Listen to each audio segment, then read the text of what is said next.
Muli, good morning sa inyo mga kababayan. Andito si Jerry uli. Nag-uusap kami dahil nga meron kaming pupuntahan. Huwag niyo kalimutan na mag-subscribe. Ngayon kung ikaw may problema at hindi pa naman kailangan ng lawyer, pwede mo akong kukontakin, pwede mo akong kakausapin kasi mas mababa lang ang singil ko. 'Di ba? Magiging labor case, magiging criminal case, or civil case. Yung problema mo ba, Jerry? Ano ba yan? Civil case o criminal case? Civil case kasi action publisyana. O pinapalayas ka. Diba? Ngayon, kapag hindi ka aalis dyan, kakasuhan ka uli ng kasong unlawful detainee. Kakasuhan ka ng unlawful detainee. So,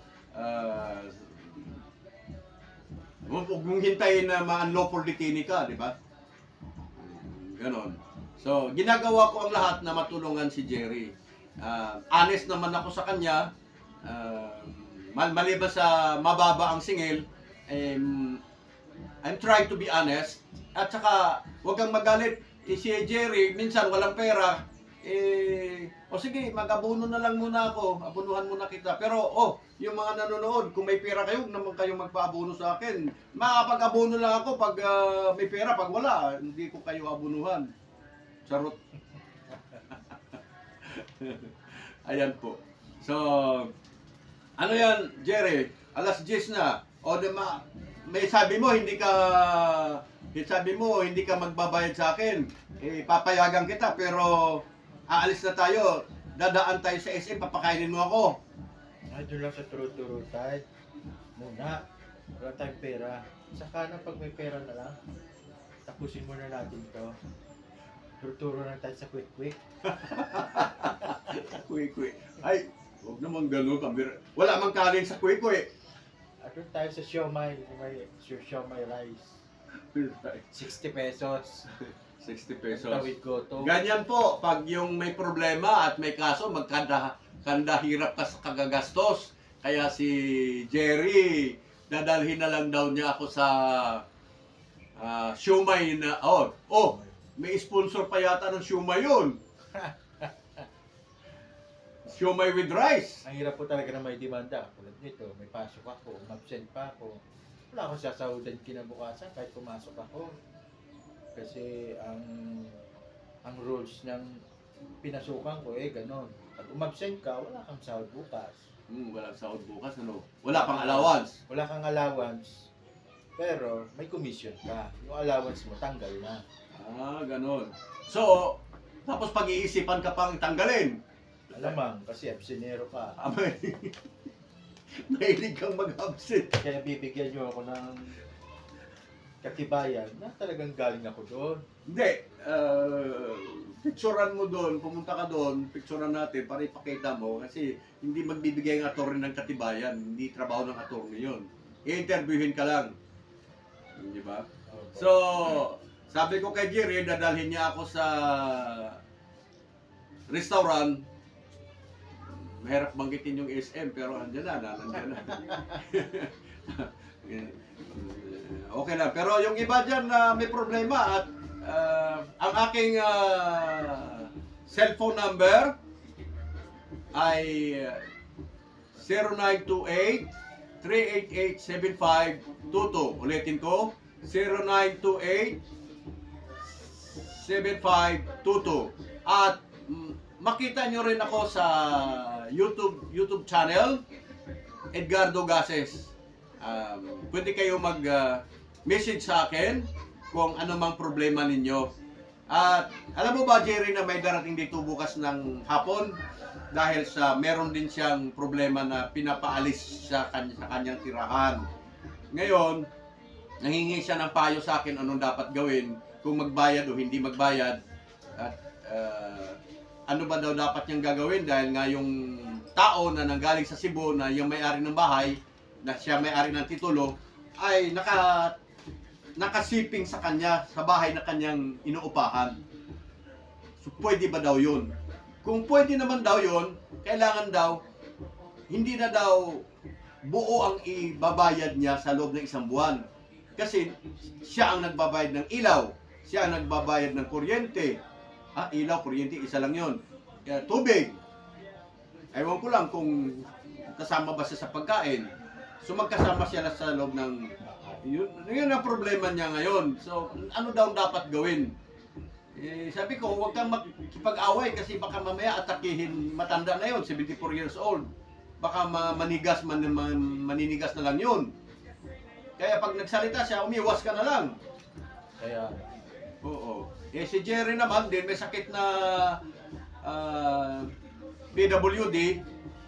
Umiwas ka na rin na mapahama ka dahil meron ka pang anak na pinapag-aral. Diba, Jerry? Sige, lalakad na po tayo. So, sa turok-turok na lang tayo kakain. Doon sa labas ng Justice Hall ng Antipolo, walang turok-turok doon. Nandito lang sa SM ang turok banda dito. doon na tayo sa Dilasa. Lakad-lakad na lang. Iiwan mo na lang ito sa lawyer mamaya at ipakita mo itong entry of charge. Ipakita mo itong entry of appearance na akong may gawa. Tapos ako ang may gawa nitong dokumento na ito na i-submit sa PAO. Kasi kung lumapit pa siya sa attorney, mapapahal. Magandang umaga po, Pastor. Hello, magandang umaga pa. Magandang umaga po. Magandang umaga pa. Magandang umaga sa aking mga kaibigang mga gwapo. Oo. Ako si Bishop Antonio Pilagurin, Brother Tony, call me. Madalas siya pa sa field kasi meron po siyang minaayos na lupa. Yes. Tumingin ka doon, Pastor. Oo nga. Meron kang lupang inaayos. Yes. Doon kami galing kay Bishop Jolindo Galeana. Pinag-usapan namin ang lupa at saka Agar Road Foundation. At maganda. 4 kami nag-usap.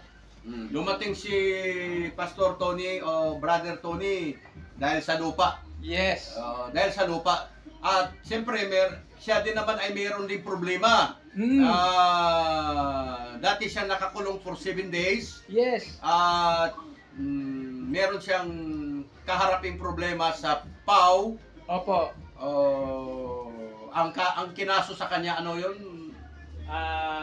Attempted homicide. Attempted Binintangan homicide. ako, binintangan. Pinagbintangan ka lang. Oo. Homicide. Ibig sabihin, mamamatay tao. Sa 28, kung hindi pa sila atin, ibaba na ng abogado demorer. Oo. Kasi 11 times na kami hearing. Mag-apply ka ng demorer. Yes. Yan. Di ba? So, Pastor, bali, anong oras na? Alas 11 pa o alas 12? Mother. Brother? Tagalog na? Mother niya. Ay, mother pala niyo. Mother niya yan. Uh, Mother, good morning! Good morning, mother. Good morning po.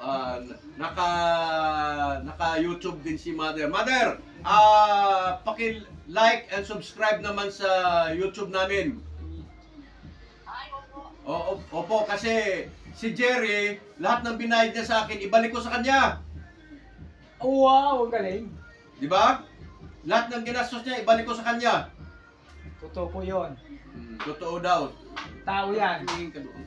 Tao ng Diyos. Oh. Hindi lang tao.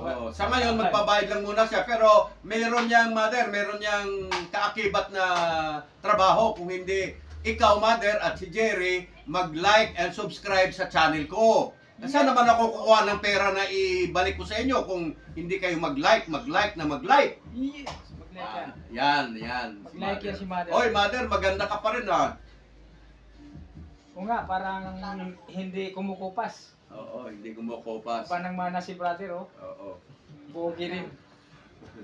Ayan po. So, si Mother nasa Bicol. Siya yung may-ari ng lupa na tinitirahan ni Jerry na ngayon ay nakademanda. So, nasa Bicol siya at ipakita mo nga Jerry doon. Nagbakasyon. Parang ganun. Gagawa po kami ng YouTube Channel. Opo. Okay. Dapat si Jerry mag-YouTube channel na rin sa yung habang naggugupit. Ayaw niya. Matigas ang ulo eh. Bawal po sa trabaho. bawal Hindi sa na makasaw. Bawal po yung stock ko. Ganun ba? Bawal ang sir. Merong meron ditong kamera, tapos habang nagaganyan, ano mo sa kamera, tapos nagsasalita ka. Oo, para hindi maka-istorbo. Bawal po. Bawal Minsan talaga? May mga customer na ayaw. Ganun ba? Oo nga, no?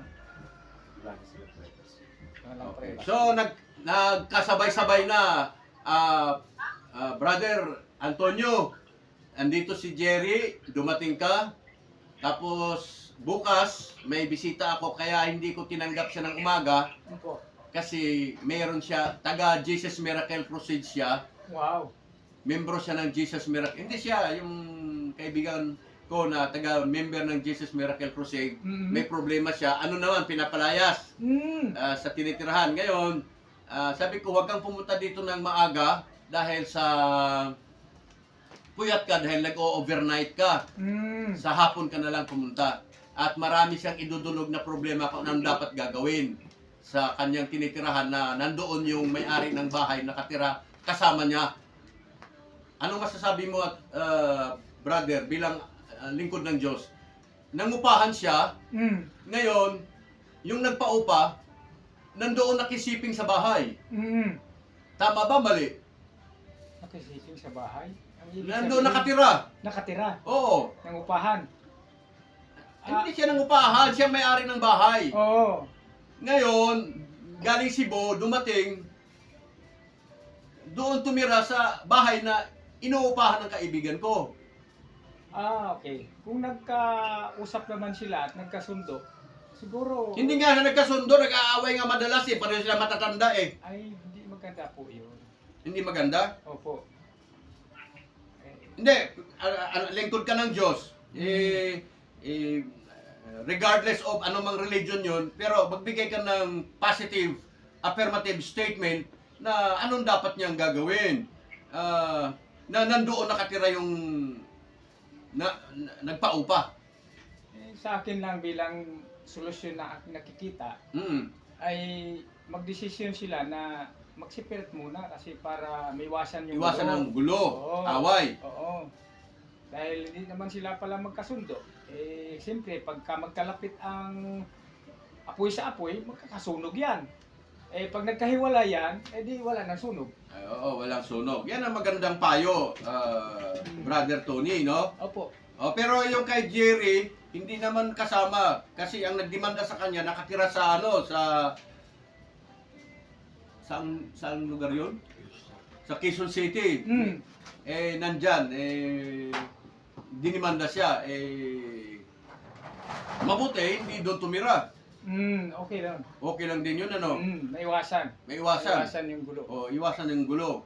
Hindi yan in-advise ng attorney na pinuntahan namin sa PAW na dapat iwasan na muna. Tama.